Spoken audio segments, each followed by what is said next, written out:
Hey guys, welcome to another episode of SEO on Air. Here's a situation. The moment you find that you're not ranking for some keywords, what would you usually do? So this question, we checked with some of our folks, some of the team members, and most of us, we feel that majority of the webmasters out there used to change the content, build more links. They do a lot of other things on the site that may again hurt the site further. The most basic issue regarding the website's crawlability and indexability is quite often left unattended. So, to discuss more about this topic, we have a special guest today, Mr. John Morabito, the Director of SEO at Stella Rising. John, welcome to the show. Well, thank you so much for having me. It's a pleasure to be here. Great. Guys, so to give you a quick intro about John, he's a marketer, a speaker, as well as blogger with over 8 years of experience in SEO, PPC, and other digital marketing channels. He specializes in technical and offsite SEO within the e-commerce vertical. And John also helps a lot of e-commerce websites to lead generate as well as to help them with the sales. And he helps businesses to reach their potential through search engines. And as a director of SEO at Stella Rising, he and his colleagues have had over 20 nominations over the last 3 years, including a win from Search Engine Land Awards for the best SEO agency in 2018. And over the last couple of years, John has presented to audiences on topics ranging from keyword research to branded search. Hey, John, by the way, what is this whole thing about branded search? Yeah, sure. So branded search is something I've become pretty interested in over the past couple of years. And really, I started thinking about this for a couple different reasons. The first of which is we have some clients that have some very, very big monthly search volume that at times really eclipses the total number of non-branded clicks that the website's receiving. And so traditionally, SEO is sort of concerned with non-brand keywords, like this is an apparel manufacturer. And so we'd be thinking about things like silk tops or men's pants or something to that effect, right? When, even a head term like men's pants actually had approximately the same monthly search volume as this brand's term. So thinking about those terms is great, but also thinking about terms that you can easily own, where you can more readily control what's happening in the SERPs, where you can better expect conversions. I mean, this seems like a really good use of time. And I felt like looking at where over the, 8 or so years that I've been doing SEO prior to this sort of revelation, and where my colleagues had been spending a lot of their time, and I just didn't see enough focus on this concept of branded search, at least within my own work. And so I started creating an audit process and Absolutely. Same here. Interesting. So you've been looking at this as well. Same here, John. Even we used to, we used to exclude branded search. We usually look at the non-branded, searches, and the focus will be on there. It's quite interesting when you mentioned about branded search and the amount of traffic that could be got from that. Yeah, I mean, we do the same thing sometimes too. I try to remove that from, let's say, a Search Console report to say like, well, here is how SEO is really being impacted. But I think that is sort of it's kind of like a myopic way of thinking about things, in that it doesn't give much credence to the idea that SEO is part of sort of this holistic and synergistic process of all these different marketing channels, right? And so if SEO helps to convert someone who saw your name on a TV commercial and then you direct them to the right part of the website, I mean, that is part of our digital marketing story. And we, as the sort of custodians of that part of the website, the branded, or not just the branded, but the SEO, we should be looking at that too. And we should be talking about that and thinking really about how we could use search to better serve our customers and sort of treat it almost as like a customer service, customer retention channel, right? Because people are using Google to navigate your website, to navigate your business. And so if you're not paying attention to that stuff, you're not really paying attention to your customer's experience.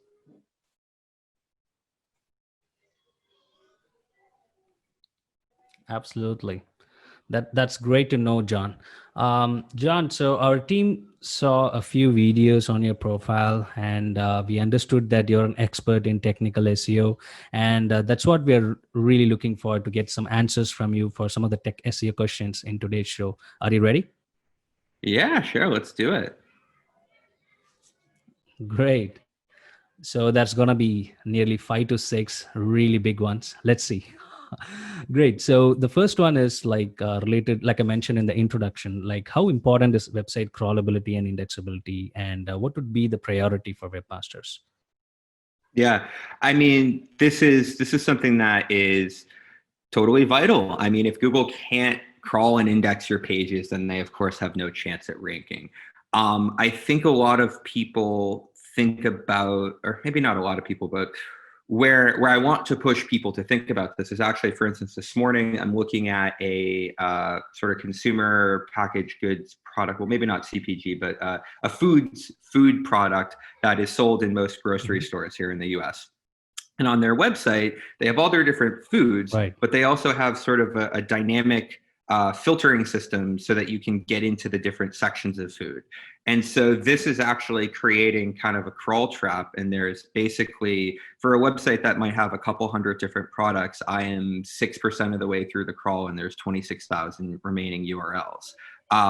This doesn't Mhm. make any sense, right? This is Right. completely wasted crawl budget. And you'll hear people say like, all right, crawl budget doesn't make sense for a website that is, under X number of pages.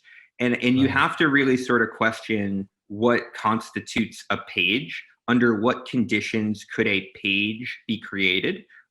Google really sees a page, theoretically, as Mhm. any sort of unique URL string, and that can be inclusive of parameters. And so if you Right. have some type of parameter situation, even on a very teeny website with 2 pages and one filtering mechanism, then you could Right. have an infinite crawl trap, right?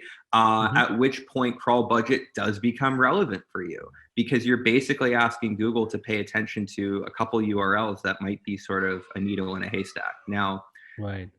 Google's going to sort of figure out like, hey, these are lower quality pages. But in the case of this website, they're all set to be indexable. There's no canonical. So why would Google necessarily figure out their meaningless pages? They all have unique content. They all have indexable sort of ranking signals. And so, yeah, like it is very important. It can Mhm. be important even when you think it's not important on very small websites. Things like store finders can tend to have like these weird infinite pagination situations where the Ajax can create sort of like a bunch of different pages that sort of lead into hundreds of maybe thousands of potential combinations of URL. And these Right. are all things that you are not really part of the general like it's not a 1.2 million page website. It might be an e-commerce website with 50 pages, 50 products or something like that. And then this store finder thing that really sort of becomes unwieldy and goes out of control. So it's very important to sort of Right. summarize, but Mhm. it is not just important for really big websites. And that's sort of the point I want to make is that there's a lot of really, really, really, really smart people out there that Mhm. will say statements that are very true, Mhm. like if you have a 500-page website, crawl budget's probably not a problem for you. But I would Mhm. just implore people to think very deeply about what the word page means. And if you Right. have crawlable URLs that are coming up in Screaming Frog as an example, Mhm. then you have those are pages, right? Yep. It's just because you didn't construct the page and say this is a page doesn't mean that you don't have pages. And so that is sort of the nuance or the detail that I would Right. recommend thinking about. Awesome. And I did notice that when I mentioned, right, you did quite a lot of YouTube videos. We watched it, and in one video you particularly mentioned about how low quality content can also result in Google, de-indexing the page from the search. So how often does this happen, and like which types of websites that are about to get such issues? Yeah, sure. So I've seen this happen for whether it's dropping pages from the index or simply just not picking up pages from the index or picking Hmm. up pages and putting them into the index rather. I've seen this happen for real estate websites. So as an Right. example, if you even if it's your own listing and you're a real estate agent, you're putting up a listing on your website. Hmm. You're also simultaneously pushing that out to what's called the MLS, multiple Right. listing service. And Right. so, depending on the way that that's set up, that might actually, at the same moment it goes on your website, go on Zillow, Realtor, Trulia, the lot. Yep. Yep. At that point, how is Google to tell who's the originator of this content? Right. And basically authority comes into play, Hmm. and you just might not, like, Google might look at your page and be like, this is just a meaningless duplicate of these other pages I already have in my index, no thanks. So Right. that's an instance where we look to make pages unique from what gets pushed out to the MLS. Hmm. Extra local information, extra information about market reports, extra things on the page that again, are unique to what the big guys, so to speak, end up publishing, and sort Right. of look at that sort of core of the page as what gets duplicated, but then how can we enhance the page through supplemental content, through extra primary content that basically sets us apart. We'll also look at doing things in that particular case, like delaying publish to the MLS and seeing if we can get like a delay long enough that we can get Google to come crawl and index our page before the others do. Hmm. Another instance that we recently came into, and I think one of the things that we were talking about in that YouTube video, is we have a Hmm. very big website that has user profiles. And one of Yep. these sort of common things, either it's like forums or user profiles or any type of like buddy press website, for example, Right. you're going to get a bunch of people who create a profile and then don't really do much with it. And they're sort of like the equivalent of like Twitter eggs, right? Like people who don't Right. have any sort of like presence. Hmm. And so these pages we were noticing tended to not be indexed. It's not so much that they were Right. being dropped, but when they would just not be picked up. And so you had this whole chunk of the website that Google is basically telling us, you have signals that say to come and index these pages. We come Hmm. in and crawl them, but we don't Right. see enough value in them that we want to put them in our index. And that to me is like a really big, meaningful statement that we should pay attention to. And Right. so in that particular case, we made recommendations around how to set up sort of a profile completeness algorithm that would Hmm. de-index pages that were not complete enough. By the way, giving credit where credit's due, this is sort of based on something I think uh, Brittany Muller from Moz did with the Moz Hmm. forum, where they had Right. like a rating system for Hmm. the individual profiles and whether or not you would be indexed. I don't know if it was her. I think it was her, but it was definitely Hmm. someone from the Moz team that I kind of got that Right. idea from. Okay. Um, so yeah, again, giving credit where credit's due. I didn't come up with that, but that was sort of the solution that we applied there.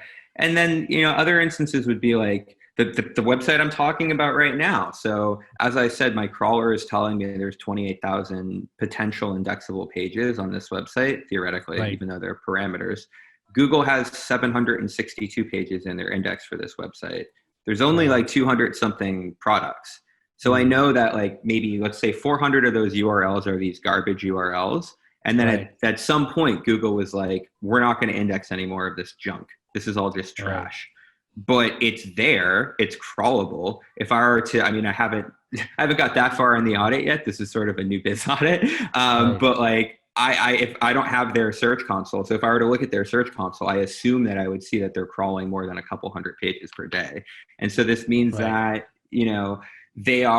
they're crawling stuff that they are seeing as low quality, and they are electing to not include that in their index regardless of our ranking signals. Well, Absolutely. that's Hmm. probably not great.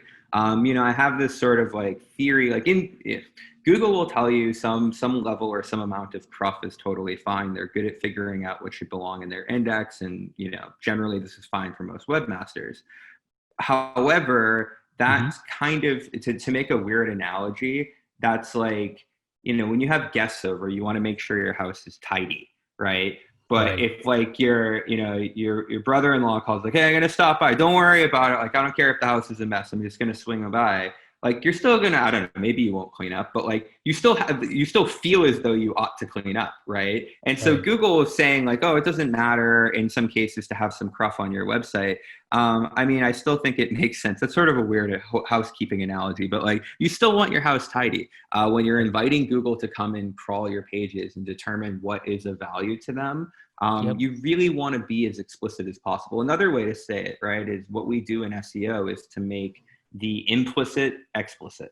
So it Right. is sort of implied that the meaningful pages on this website are the ones with unique title tag and meta descriptions. And these Mhm. other ones that are all sort of duplicative of each other, it is implied that those are sort of not important pages. Well, why don't we make that explicit? Why don't we either make it so that those pages are simply not crawlable, or they have Right. explicit directives that tell Google what we want them to do with them? That could be either through a no index tag or through the parameter settings in Search Console. Absolutely. No, that's awesome insights, John. In fact, there is one little thing that we faced before with one of our clients is that they're an e-commerce site having over 50,000 products, and most of that were manufacturer provided content in the description. And Mm. no, that's close to, I mean, little more than 50K. I think it was nearly 70K products. And when it was first introduced, I mean, they came before, before they came to us, they just introduced it to Google bot, and it started crawling, and then the crawl rate just went down and down, and it just went so down that it was only doing 100 to 150 pages a day crawling, and it just doesn't go Mm. beyond that. And there are still nearly 30,000 products sitting on there on the sitemap, still, trying to get indexed. And then we realized that most of the content, not most, almost every single word on the content, nothing was changed. Everything was ditto, copy pasted. I mean, not copy pasted, just uploaded as a Yeah. CSV file from the Yeah, of course. manufacturer, and Yeah. it just went on to create it that way. So I think, like when you mentioned as low quality content, I think that it also includes this, right? That directly. Oh, absolutely. Yeah. Yeah. I mean, I think one of the coolest things I hear whenever I hear an e-commerce brand Hmm. that always does custom descriptions, I think that's really cool. Right. Particularly when you have 50,000 products, sometimes Hmm. duplicating the manufacturer's description is unavoidable. But I Yep. do think that there is, like in that case, I don't know, what did you guys do? How did you solve it? Well, potentially what we did was we focused only on the category. We removed most of the products. We reascertained them in terms of what are the products, high search volume products. And then Uh-huh. we suggested them to first focus on the category pages and then start introducing the product pages. And we started doing it like probably around 300 to 400 products a week. We were doing descriptions, custom descriptions. Mm. Told them 70K products is definitely not going to get the cut out of it. So they only focused on, probably they got high priority on the products where they have more markups, so more Yep. profit margin. So Yes. like that, we Yep. asked them to prioritize, and then out of the 70K products, it went down to 2,000 products, because that is where absolutely they were getting good margins. Rest of them were simply sitting out there. And you know Yeah. what, those 2,000 products never got indexed until then. They were just sitting on it, and they had started Yep. indexing all the low quality products. So we just removed them off the sitemap. We were only focusing on those 2,000 products, and then we were going after week on week. And then slowly it started going up. And then we realized that until that point, we never thought Google is going to take that seriously, but they did took it up very seriously. It took a really long time to come out of that. Probably it looks like it went into a sandbox mode. It was like so terrible. Only 200 products per day, and we have to literally wait for nearly 20 days for no, I think nearly 2 to 3 weeks for all the products to get indexed, and then we started from scratch. So yeah, Yeah. it was a quite scary experience working with such websites. And most importantly, the challenging part is to convince the site owners, because they believe that we lack the expertise to solve the issue, the crawlable issue, but in reality, Mm. what has happened? Right. Yeah. Well, that's interesting. I mean, for the listeners out there, I think there's a lot of nuggets of wisdom in your approach there. I mean, the first off is most e-commerce websites, the Mhm. profitability or where they make their money probably is within Yeah, 10% or less of the total product inventory. So exactly. you focus what you did. The really smart thing that it sounds like you guys did is use a combination of search data Hmm. and sales data Yep. to zero in on a list of the most important products. The other Right. thing that I always find in e-commerce SEO is like, and something you said that was interesting is sort of like, and bold maybe, is to just defocus on the products altogether, right? Yep.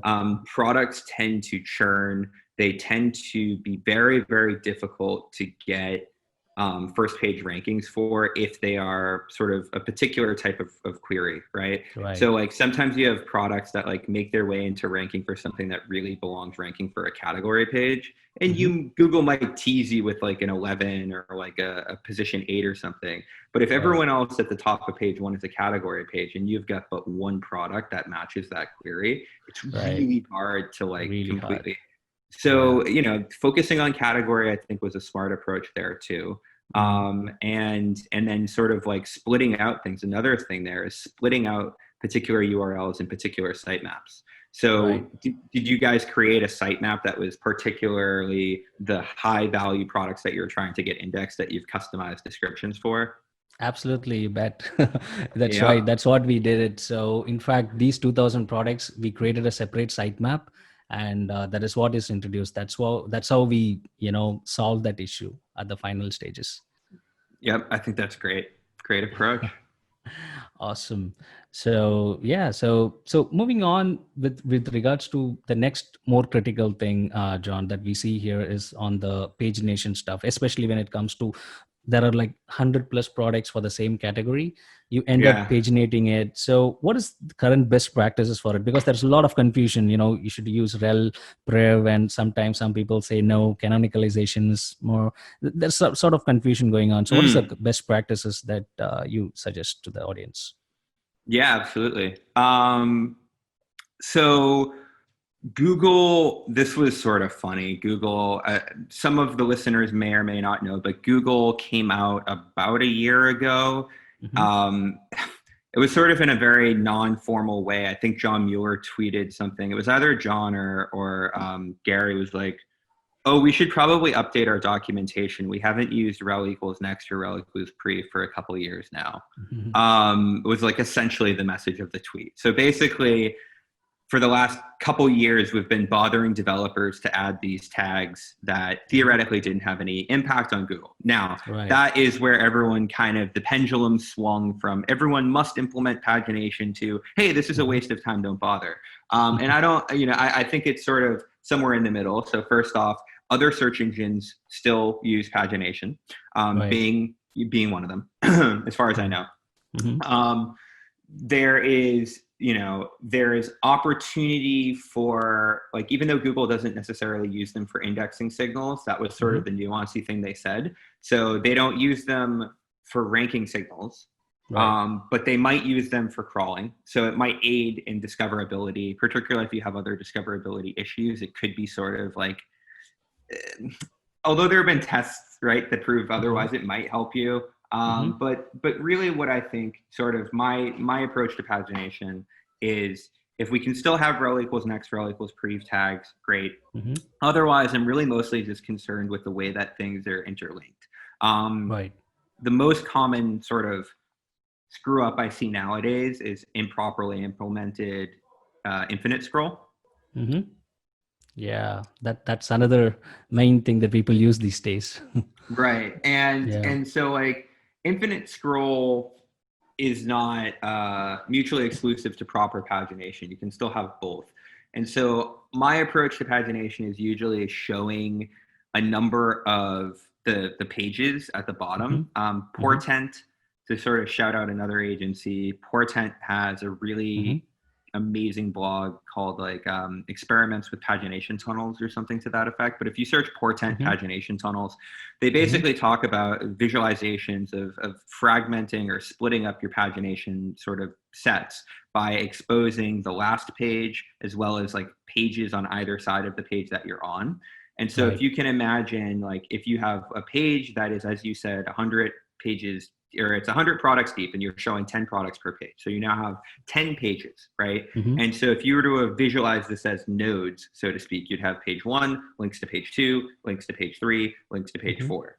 Now, if you instead linked to on page 1, 2, 3, and then 10, right? You would basically be exposing all of the links in, I think, 25% of the click depth that you would have previously. And so you've made, or you've quartiled, or you've spit in a quarter the number of pages that you need to crawl in order to get to that 10th or 100th product rather. Right. And so this is one of the things I'm always thinking about when I look at pagination is not only is rel equals next pre there, but really I'm mostly focused on how many clicks does it take to get to the final page, right? So you can Right. play games with how many links you're showing on the bottom of the page. But then additionally, another thing that I think is maybe often overlooked when it comes to pagination is just ask yourself, can I better categorize my Hmm. stuff? Right. So Right. like instead of thinking about, well, how can I manipulate my pagination link so that this 100 product set is crawlable within 4 clicks to the homepage? Why not Right. ask, why do I have 100 products in one category? And is that Mm. really the consumer's desired experience? In some cases, it is. Some cases, Hmm. if you're like a big beauty brand in the queries mascara and you've got Right. 80 different mascaras, that's kind of like, people want choice. Right. But if it's something more specific, and if we're thinking about this from a UX perspective, like that 10th product is never, or that 10th page is never going to see the light of day. So like, why even Absolutely. have it there? And so another thing that we often do is look at sort of taxonomy, and we help clients to create a more granular taxonomy of their products that Right. enables people right directly from the main primary navigation to jump into more specific category landing pages that very often have fewer pages because they have fewer products because they're more granular. That then has the Awesome. effect of giving Google the ability to grab all these node pages, whether it be product, blog post, property detail page, doesn't matter. Think about sort of like a tree and leaves kind of thing, right? Right. Like it gives Google the ability to grab all of these different leaf pages at a lower click depth by having a more granular taxonomy. So even though Right. that's not really what you asked about, right? Pagination, like Hmm. oftentimes that's sort of one of the things that I'll reach for when looking at this concept. I mean, yeah, you can throw a bunch of links on the bottom of a page and help people get to stuff Mm. easier, Right. or help crawlers get to stuff easier. But does that really help users? And so usually the best stuff that we do not only helps the bots, but helps users. Absolutely, that's great. And guys, so we are going to search for that blog post which John mentioned about. We'll link out so that you guys can check that out. Looks like an interesting case that has been covered in that blog post, John. Yeah, absolutely. I mean, I keep going back to that. I discovered it Great. a handful of years ago dealing Hmm. with a real estate client actually where their Hmm. pages were not being indexed because they just had so many property detail Yeah. pages that were so deep in the website. And I basically did a correlation study and found that things that were, this is surprising, right? Everyone's going to be shocked, but pages that were 10 or more clicks away from the homepage tended to Mhm. have trouble being indexed. And Right. so of course, right? Like there's not a whole lot of Yeah. equity left down 10 clicks away from the homepage. And so that Yeah. was basically where we employed a more granular taxonomy, Hmm. um, inverting some of the sort of sorting functions. So real estate websites tend to sort by high to low, I do know. right? Yeah. Hmm. And so we had some pages that sorted low to high to grab those other listings sooner. Right. And then we also, we more granular taxonomy, more pagination, and then some low to high stuff, and that helped. Awesome. This is great news. Well, my next question is definitely be even more difficult or tough to understand the redirect chains. Now, how bad is it? We know that redirect chain can result in Google ball crawling fewer pages than usual. So, can you tell us a bit more about the redirect chains and its impact on the crawl budget, John? Yeah, sure. I mean, so when we look at our crawl stats, Hmm. like the number of pages crawled per day, Hmm. those are truly requests. So in Right. fact, that even includes like image resource requests, JavaScript file requests, CSS requests, the same way in which your crawler, right, crawls Right. URLs when you take it to a website and you get back images, JavaScript files, et cetera, et cetera, et cetera, or you get back redirects, Right. right? Each one of Hmm. those counts. So, um, anytime you have internal links to redirects, you are essentially Hmm. using one of your crawl chips for the day, right? If you are assigned 500 pages that Google is going to crawl and Google comes into your Hmm. website and every link in your primary nav is a redirect, and you have 70 links in your primary nav, they're going to hit 70, then they're going to hit another 70, and that's 140. And that is 70 Right. pages less that Google is going to see of your Right. site that day.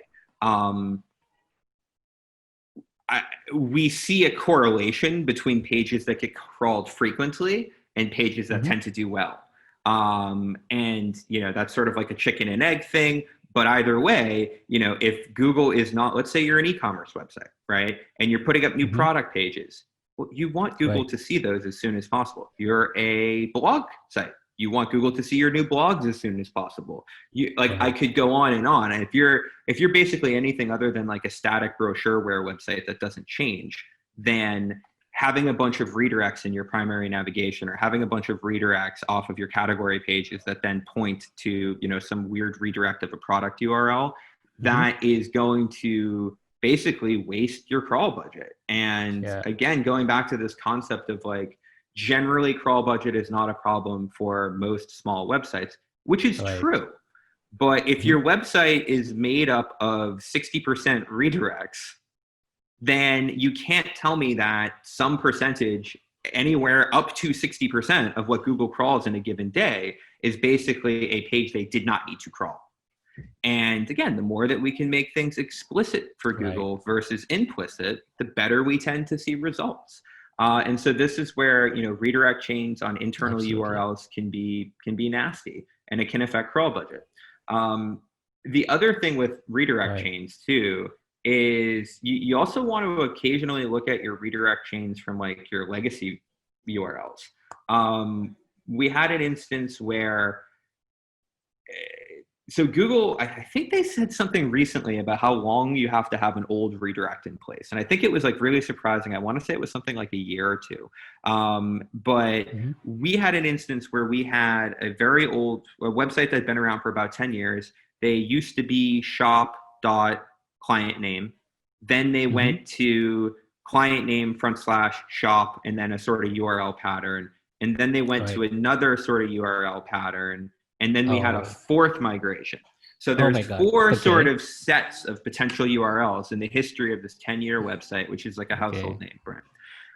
And upon 3.0 to 4.0, the htaccess file for 1.0 to 2.0, 2.0 to 3.0 dropped. So we still had 3.0 to 4.0 redirects active. And that site had been around for a couple years in its 3.0 phase. But 1.0 and 2.0 redirects dropped. We saw massive, massive decreases in rankings. We figured out that htaccess file had been pulled off the server. We re-implemented those redirects. Things came back. But we re-implemented it with the chains. And so one of the things that we started to do is look to basically untangle those chains. So we have 1.0 to 2.0, 2.0 to 3.0, 3.0 to 4.0. Instead, we started to look at those URLs and say 1.0 has a direct equivalent on 4.0. 4.0, yeah. 2.0 has a direct equivalent on 4.0. 3.0 has a direct equivalent. And we basically unchained our redirect series of legacy redirects and re-implemented a series of one-to-one redirects via an htaccess file to support what is now 4.0 to 5.0. So I'm doing 4.0 to 5.0 migration right now, and we're unchaining all that legacy stuff. We're going to Shopify, and we're pointing all that stuff. So we've got servers basically set up to hold the subdomain and root domain redirects to point over to the new location on Shopify.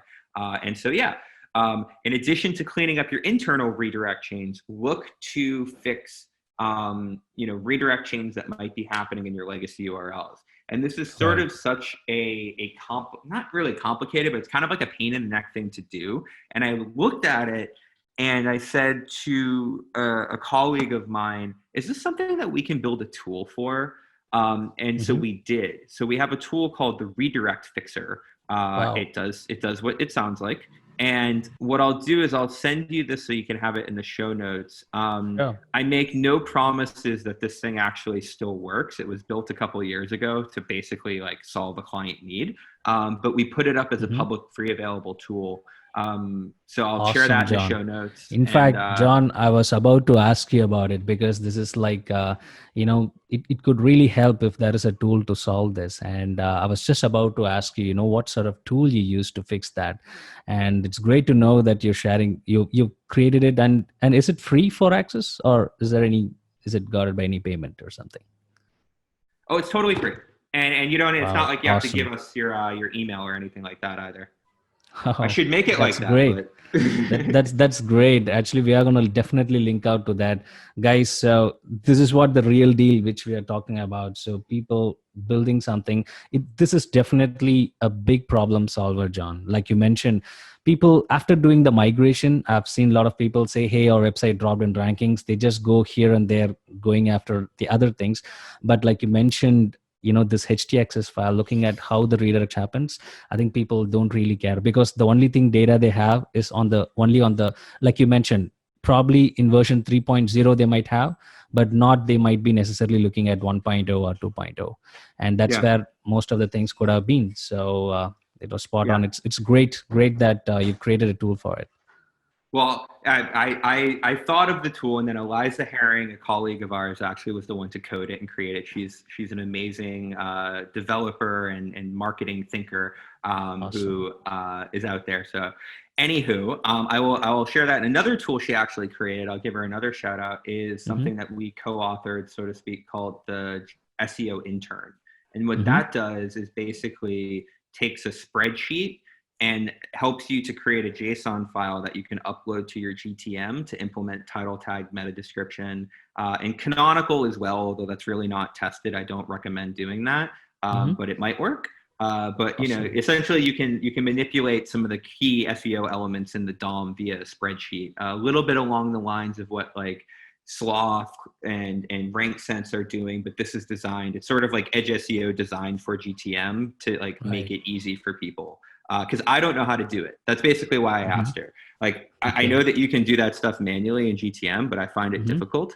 So Yeah. I said, hey, can you make me a tool?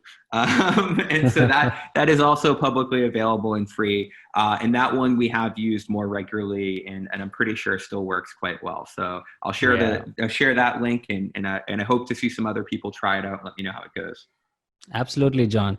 You know what? You can have a link builder who later turned out into an SEO strategist or SEO guy. You may have a content guy who would have turned out into an SEO. But having a tech guy with the marketing experience in your team, that's a killer because this is what happens. Your ideas get implemented with these people because they can really understand the problem that you have and they can create these tools. It's awesome job, John. So what's the name you said? I forgot.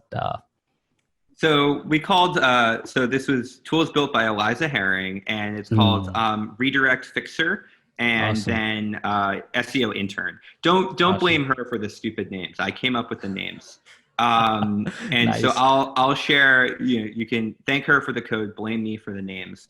I'll share the links to those, and yeah, Absolutely. No, they're directly telling about what problem this tool is solving. So it's yeah. awesome. Awesome. So we really thank you so much for sharing these insights, John. That's all the questions that I have for the day. And you've been so patiently have answered all the questions as clear as possible that even laymen could understand it. So we really thank you so much for taking your time out and being part of the show. Absolutely, it's my pleasure. Awesome. Happy to be here. Awesome. So, guys, feel free to share your comments and your suggestions. So, we'll be adding all the links that John mentioned. We'll be adding in the show notes, and feel free to use the tools that you've suggested. These are, I can assure you that this problem, most of you guys, if you are doing site migrations, please do check out this tool for sure. This is definitely going to help you. And also, we'll be linking out to John's profile, LinkedIn profile, as well as his contact details. So you can just reach out to him if there's any technical SEO questions you guys have. So, John, thank you so much for being part of our show. Have a great day. Well, thanks so much, Nethel. Thank you. I Bye. really appreciate it. Have a great day. Bye. Great.